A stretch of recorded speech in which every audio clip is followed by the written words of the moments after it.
de cette version américaine alternative a fait naître plusieurs dessins animés. Et avant de te parler de Sega of Japan et est-ce qu'ils sont d'accord avec ce canon-là, je te propose de regarder un peu plus près tout ce qui est né de cette histoire canon-là.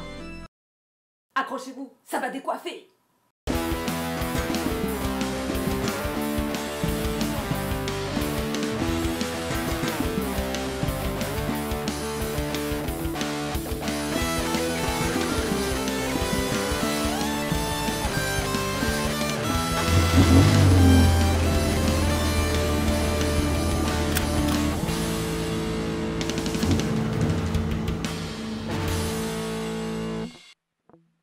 Les dérivés de l'histoire canon américaine, les dessins animés. Dessin animé numéro 1. Le tout premier dessin animé de Sonic s'appelle en Amérique Adventure of Sonic the Hedgehog. Il le surnomme Sonic Oust, AOSTH, qui est l'acronyme de Adventure of Sonic the Hedgehog, d'accord? Et non pas Oust, le jambon, n'est-ce pas? Chez nous, ça s'appelle simplement Les Aventures de Sonic ou Les Aventures de Sonic the Hedgehog. Sorti en 1993 en Amérique et en 1995 chez nous. Nous avons donc Sonic et Tails qui vivent sur Mobius, une planète au décor coloré. Mais bon, il n'y a pas la paix malheureusement sur Mobius car le docteur Ivo Robotnik, qui possède sa forteresse et sa statue, veut à tout prix dominer le monde. Il est toujours là, à se moquer de moi avec sa rapidité hérissonesque, à s'interposer entre moi et mon projet de domination totale de Mobius. L'humour est cartoonesque, hein. Robotnik est un petit peu bébête. Service, service! Ici la tour de contrôle, Docteur Robotnik, répondez! Ici Robotnik, je suis pris dans un vent de sable. Ne vous affolez pas, je vais vous guider! Vous voyez les lumières rouges? Oui, j'en aperçois une à tribord. Vous êtes pratiquement à hauteur du sol. Coupez vos moteurs! Oh oh!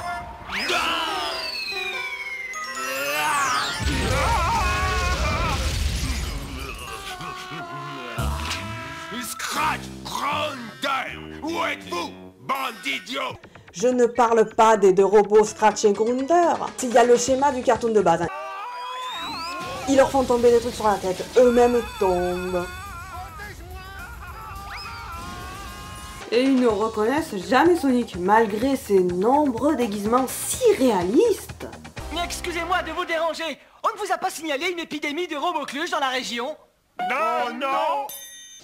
Et les copains cherchaient quelqu'un, genre Hérisson peint en bleu? Ouais, tu l'as vu passer? Pourtant, ça se voit que c'est lui quand même. Il y a aussi un autre robot, un troisième. Coconuts. Le docteur Robotnik m'a rétrogradé au service hygiène et entretien. Moi, Coconuts. Alors que je devrais être chargé du cas de Sonic, il a confié ça à des étrangers. Attends un peu, c'est moi qui l'aurais eu, hérisson. Et à la fin de chaque histoire, il y a une morale pour les enfants. Sonic va vous causer. Sonic va vous parler! Ah, c'est moi! Oh, tiens, rapace! J'ai gagné la course! Ah non, désolé Scratch, tu es disqualifié! Un vrai héros met toujours sa ceinture de sécurité. Et vous devez en faire autant, mes amis! Donc le deuxième dessin animé, On l'appelle Les Aventures de Sonic série 2 ou Sonic the Hedgehog. En France, nous l'avons surnommé Sonic et Sally, alors qu'en Amérique, on l'a surnommé Sonic Satan. Sat pour Saturday qui est samedi et Am pour Ante, méridienne qui veut dire avant midi. Et donc le matin, donc le Sonic du samedi matin. Enfin, ça n'a absolument rien à voir avec une entité maléfique. Bien que Robotnik fasse très peur. Que ce dessin animé est beaucoup plus sombre que son prédécesseur. C'est un univers plutôt post-apocalyptique. Le descendant des Archie Comics, malgré le fait que les Archie ne soient pas si sombres, hein. Mobius est une planète qui jadis était prospère, qui est dirigée par le maléfique tyran le docteur Ivo Robotnik. Il rebaptise Mobotropolis en Robotropolis, ville où il robotise les habitants de Mobius, à l'aide de son robotiseur pour en faire ses esclaves. Et le docteur Ivo Robotnik a un neveu, La Fouine. La fouine, quelle est la couleur de mon cœur?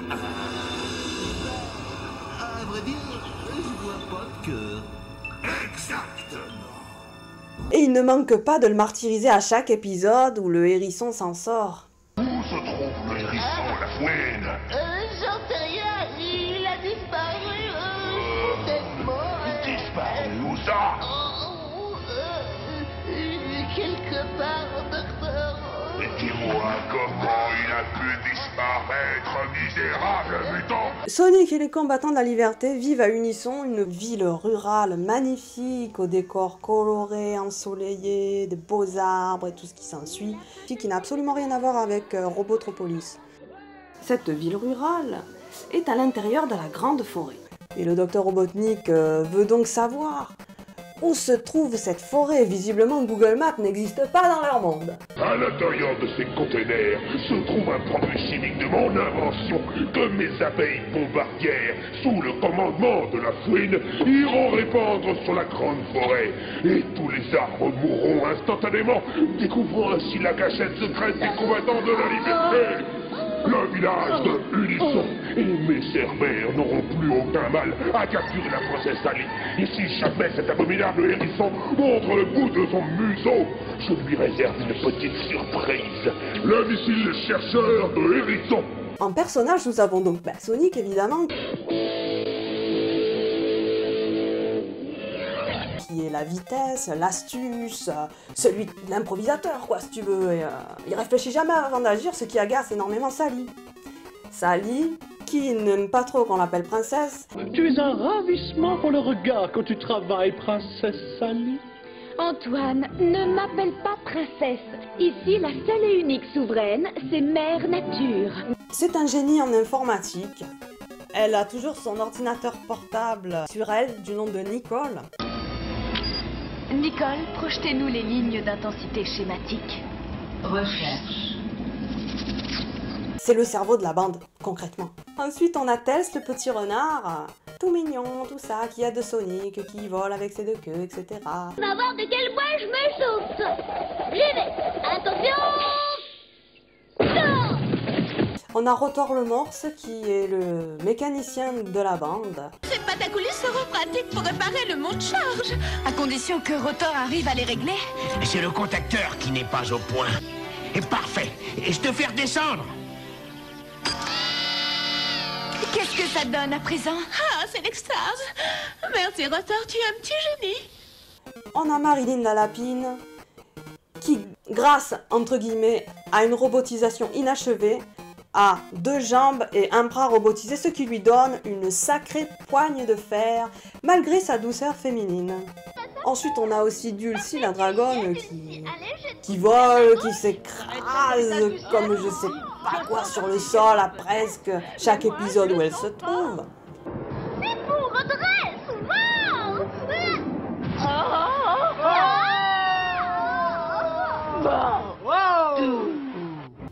Et nous avons l'aristocrate peureux qui est Antoine de la Renardière. Ce n'était qu'un brillant subterfuge pour être dans vos bras, princesse. Si t'es français, lève la main. Parce que lui, il est censé représenter la France, tu vois, dans le dessin animé américain. Il est peureux. Qui est amoureux de la princesse Sally, mais il reste à jamais dans la friendzone, malgré toutes ses tentatives et tous ses poèmes qu'il lui fait. La princesse, on dirait que je n'existe pas pour elle. Ces combattants de la liberté doivent renverser le gouvernement de Robotnik. Pour cela, trouver d'autres combattants de la liberté, ainsi que le roi, le père de Sally, afin de reprendre le trône. Et pour ce faire, ces combattants de la liberté ont leur botte secrète. Tu devineras bien sûr ce que c'est, Sonic et le Survoltano. Le Survoltano a été créé par l'oncle Jules, l'oncle de Sonic. Avant de se faire robotiser par Robotnik. Puis il a créé la pierre de survolt qui peut créer les anneaux. Du coup, Sonic ne part jamais en mission sans son anneau, qui lui donne une vitesse incroyable en cas de danger. Ce dessin animé a beau avoir des décors post-apocalyptiques, un méchant qui fait très peur, il a quand même gardé l'esprit cartoonesque un petit peu de temps en temps du précédent dessin animé qui est les aventures de Sonic. Par exemple, là, Sonic, il discute avec le Buzz Bomber, l'abeille, et il ne tombe pas. Il ne tombe uniquement une fois, hop, qu'il a balancé ses sacs d'eau sur le robot. Ensuite, Sonic le rebelle. Sonic le rebelle. Sonic le rebelle ou Sonic Underground en Amérique est un dessin animé franco-américain se basant donc sur l'histoire américaine. Il fut un temps où Robotropolis rayonnait. C'était une cité tranquille, connue alors sous le nom de Mobotropolis. L'horrible docteur Robotnik se servit de sa haute technologie pour changer notre petit monde en un lieu de terreur. C'est la même trame de l'histoire que celle de Sonic et Sally. À la différence, c'est que les combattants de la liberté sont au petit nombre de 3. Source de revenus pour Robotnik, les aristocrates profitaient de leur existence futile, tandis que les gens du peuple étaient robotisés. Et réduits à l'esclavage. Et il a interdit également toute musique. Nous avons 2 ennemis, Louvois et Durdur. Tous 2 ont été recrutés d'une manière assez persuasive. Ce que j'attends de vous, c'est que vous me juriez fidélité et totale allégeance. Certes, Altesse Grandissime, nous sommes très flattés, mais comment dire, nous sommes des artisans indépendants. Ouais, on est des on travaille à notre compte. Silence, dorénavant, vous travaillerez pour moi. C'est que nous avons d'autres...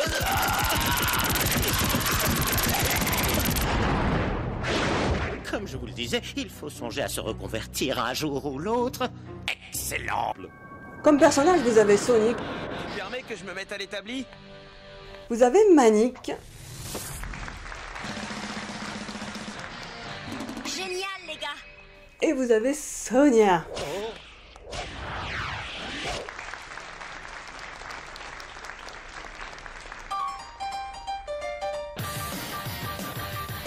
Et nos 3 compères doivent alors accomplir la prophétie de l'oracle. Un jour, vous serez à nouveau réunis avec vos enfants et vous formerez le Conseil des 4. Qui est de retrouver leur mère, la reine Éléonore. Et oui, Sonic, Manic et Sonia sont princes et princesses. Robotnik sera renversé, mais il y a un lourd tribut à payer, Votre Altesse. Et leur mère, la reine Éléonore, a dû malheureusement fuir le trône à cause justement du docteur Ivo Robotnik. Et afin que ses enfants ne soient pas embêtés par lui, elle les a dispersés un peu aux 4 coins de la ville. Par exemple, Sonic a été recueilli par les gens de la moyenne société. Sonic représente la moyenne société. Ça alors. Sonia, encore mieux, elle est allée chez Lady Be Good. La haute classe, elle n'a jamais manqué de rien.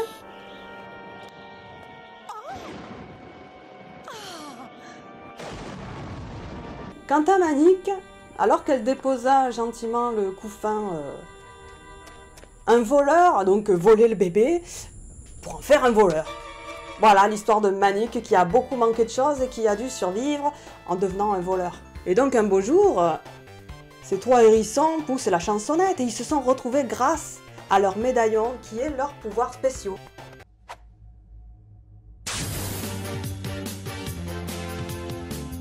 Il manque quelque chose, il y a un petit souci.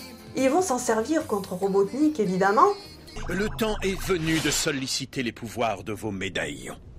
Je me suis toujours demandé ce qu'il faisait là. Ouais, et pourquoi je n'arrivais pas à l'enlever? Ces médaillons ont la particularité d'avoir 2 fonctions. 1.